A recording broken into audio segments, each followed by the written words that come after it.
Hey, I'm Mark, and this is your Cornerstone Connection. Well, today's reading comes out of the book of John, chapter 21. Jesus has risen from the dead, and we get to see through this reading how he appears to his disciples through a miraculous catch of fish. So the disciples are out on this big boat, right? This big, research has been done to show just how many people would fit on this boat, but it'd be quite a lot of people. And Jesus calls out to them and says, toss your nets over there, and they get this miraculous catch of fish.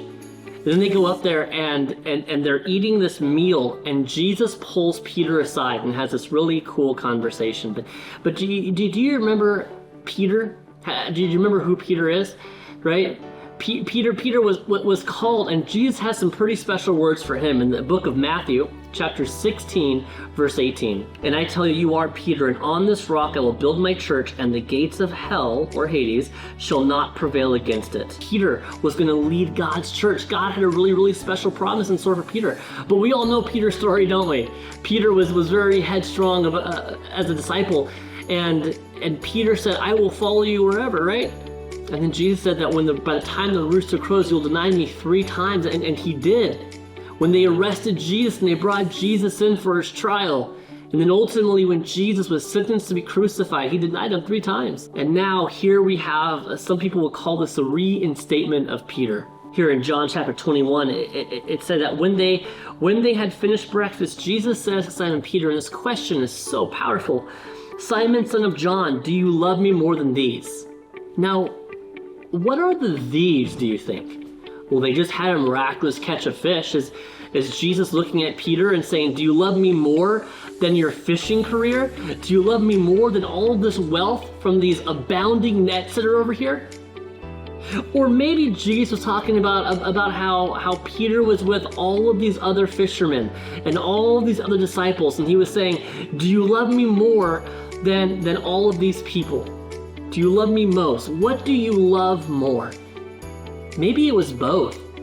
Maybe Jesus was saying, do you love me more than recognition, more than fame? Do you love me more than wealth and a successful fishing career? Do you love me more than all of this? What do you think? I don't know. I tend to think that probably it's both, is what he's getting at there. Do you love me more? And I tend to think that the same question is oftentimes posed to us, is what do we love more? Do we love God more than the career, more than the business, more than the wealth, more than the fame, more than the success? Do we love Jesus more than being popular, right? Do we love Jesus more than all of that? Is he first in our lives? And then sometimes that can be a bit of a struggle.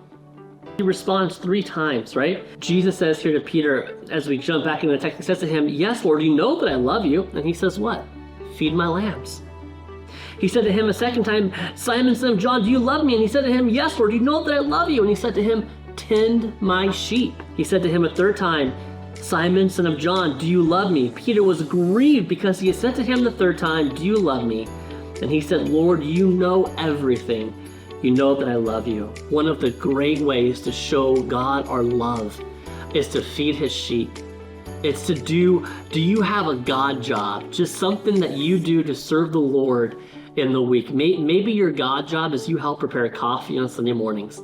Maybe your God job is you seek out a couple people and you want to encourage them, right? And you want to be an encourager. That's awesome. But what's your God job? What are you doing to feed God's sheep? Because that's putting love into action, and that's a cool thing. Well, hey, thanks for watching, and we'll see you next time.